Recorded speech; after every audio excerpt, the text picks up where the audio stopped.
महामंदिर का जो निर्माण हो रहा है, उसको देख कर लगता है कि ऐसा इमारत सिर्फ सदगुरु ही बना सकता है, अन्यथा कोई भी संत, ऋषि, महर्षि, वैज्ञानिक, बड़े बड़े विद्वान नहीं बना सकते हैं, किसी की हस्ती नहीं है।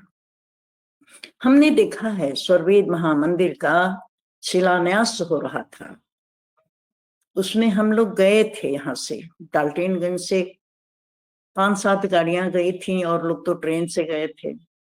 हम सब गए थे, वहां देखे। 2 दिन का शिलान्यास हुआ था। पहला दिन तो सांसारिक विधि से पूजा पाठ हुआ था और दूसरे दिन पुनः ध्वजारोहण करके वैदिक मंत्रों से और शिलान्यास किया गया था। पहले दिन जिस स्थान पर पूजा हुआ था उस स्थान से कुछ दूर हटकर ध्वजारोहण हुआ था और सायंकालीन स्वामी जी की अमृत वाणी होती है।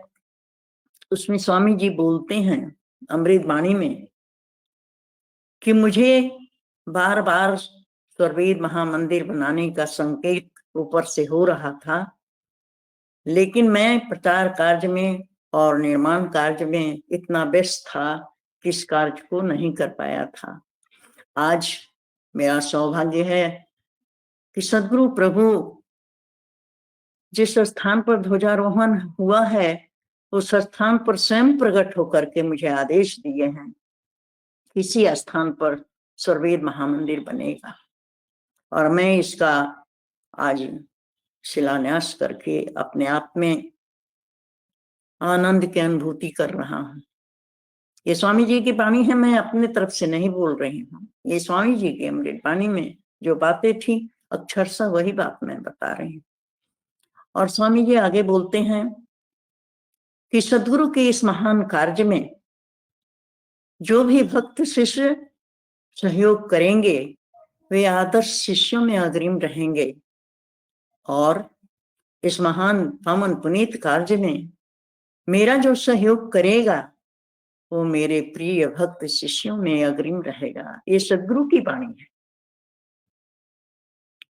सदगुरु की वाणी है।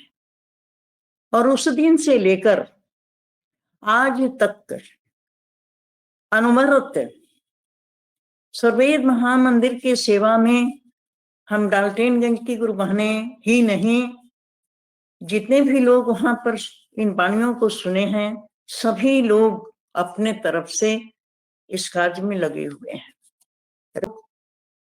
तो रसीद नहीं मिला था, ऐसे ही हम लोग संकल्प लिए थे। एक दिन में 42 लोग हमारे घर में बैठकर महिलाएं संकल्प ली थी कि हम लोग सेवा करेंगे और हम लोग हर महीने उस सेवा को लेकर और आश्रम झूसी पर जाते थे और संत प्रवर विज्ञान देव जी महाराज के चरणों में सेवा रखते थे। वो कहते थे कि आप कार्यालय में जमा कर रसीद ले लें। हम लोग अबोध अज्ञानी महिला कहते थे नहीं, हम लोग को रसीद नहीं चाहिए। लेकिन स्वामी जी भैया जी बोलते थे संत प्रवर जी कि नहीं, आश्रम को रसीद का जरूरत है, आपको जरूरत नहीं है ना, लेकिन वहां पर जमा करें। और स्वयं संत प्रवर हम लोग के साथ जाकर हम लोग को रसीद दिलवाते थे। बहुत दया थी सदगुरु की और संत प्रवर की हम सबों पर, और उस कार्य को अनवरत करते हुए आज तक हम लोग इसमें लगे हुए हैं और हमारी मातृशक्ति इसमें अधिक से अधिक जुड़ी हुई हैं। सभी लोगों से मेरा करबद्ध प्रार्थना है कि आप सब इसको अन्यथा ना लेकर सभी लोग सभी के आत्मा के कल्याण के लिए इस कार्य में जुटी रहें, ताकि स्वामी जी ने तो कहा कि अपने सुख में सुख और अपने दुख में दुखी नहीं होना है, दूसरे के सुख में सुख और दूसरे के उन्नति में ही उन्नति करना हमारा और आपका धर्म है, संत समाज का नियम है। तो हम सभी के आनंद की कामना करें, सबको आगे बढ़ाएं, सबको इस कार्य से जोड़ें ताकि सभी का कल्याण हो सके।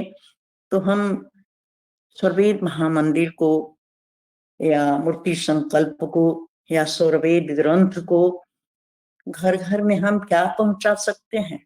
सदगुरु की प्रेरणा है, उस प्रेरणा से सारे कार्य हो रहे हैं। हम आप तो निमित्त हैं, हम लोगों की कहाँ हस्ती है कि हम कर सकें, लेकिन उनकी शक्ति हम लोगों के साथ ऐसी जुड़ी हुई है कि हम लोग जहां जाते हैं, जिससे बात करते हैं, वो तो 4 गुना आगे बढ़ के ही बात करता है। ऐसा तो अनुभव होता है देखने में कि हम तो कहने वाले थे, लेकिन ये पहले ही कहने लगे।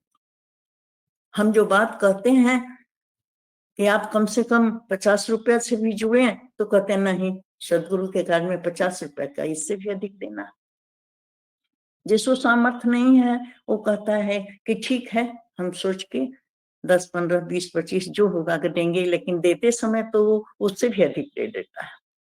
ये कार्य चल रहा है, रुका नहीं है। लेकिन हम आज इस सत्संग में धन्यवाद देते हैं स्वाति बहन को, रानी सिंह जी को, शांति विश्वकर्मा को, जितनी भी हमारी गुरु बहन है, नाम सबका नहीं ले पाती हूँ, भूल जाती हूँ। जितनी भी हमारी बहनें हैं, नाम चाहे जो भी हो, नारी शक्ति, सभी इस कार्य में लगे रहें। जो नहीं जुटी हैं वो भी जुट जाएं और टीम बनाकर निकलें, अवश्य निकलें। समय दें स्वामी जी के लिए। समय जा रहा है, द्रुत गति से जा रहा है। हम लोगों का इंतजार समय नहीं करेगा। समय के अधीन हम सब हैं, समय हमारे आपके अधीन नहीं है। समय बीत जाएगा। स्वामी जी बराबर कह रहे हैं कि गंगा बह रही है, स्नान कर लो, फिर ऐसा समय नहीं मिलेगा। वह गंगा के किनारे खड़े हैं, हमारा आपका बाह पकड़कर पार करने के लिए। हम पीछे न रहें, दौड़ कर जाएं। सदगुरु अपने बाह में लेकर हमें पार कर देगा। यही तो सूत्र है, यही तो उपाय है, और कोई उपाय नहीं है। हम सब पीछे न रहें, हमारा उद्धार हो जाए, सदगुरु इसी समय में हमारा उद्धार कर दे। इसके लिए हम सब इस पावन पुनीत कार्य में लगकर इस गंगा में स्नान करें, ताकि सदगुरु का आदेश का पालन हो सके। सबसे बड़ी सेवा क्या है? सदगुरु के आदेश का पालन करना। सदगुरु जो आदेश देता है उसमें क्यों, कैसे, लेकिन मगर कुछ नहीं सोचना है, सिर्फ उठ जाना है, चल देना है, कर देना है, बोल देना है, बस। क्योंकि हम स्वतंत्र हैं, स्वतंत्र नहीं है। जीव स्वतंत्र है, स्वतंत्र तो परमात्मा है। हम स्वतंत्र हैं और परमात्मा हमें बुला रहा है स्वतंत्र करने के लिए। तुम आ जाओ, फिर हम पीछे क्यों रहेंगे?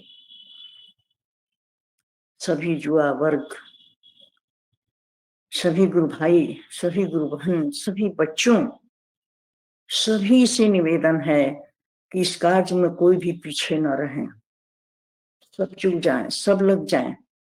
क्योंकि इससे महान कार्य और कुछ होगा ही नहीं जो हम और करने के लिए उत्सुक होंगे। ये कार्य बहुत ही महान है और बहुत ही सहज है, सुलभ है। इतना सहज मार्ग, इतना सहज उपाय सदगुरु ने दिया है कि हम अगर चूक जाते हैं तो बहुत दिनों तक तपस्या करके, बहुत घोर तपस्या करके भी हम सब इससे पार नहीं पाएंगे। हो ही नहीं सकता है। जीव से परमात्मा की प्राप्ति अपने परिश्रम से हो ही नहीं सकता है। क्योंकि स्वामी जी ने लिखा कि प्रभु प्रसाद सद्गुरु दया, मना होए स्वाधीन, अन्य युक्ति कोई नहीं लगे, सद्गुरु शरणाधीन। सेवा, सत्संग, साधना, सब कुछ में सदगुरु की ही शक्ति होती है, जिससे हमारा उत्तरोत्तर विकास होता है।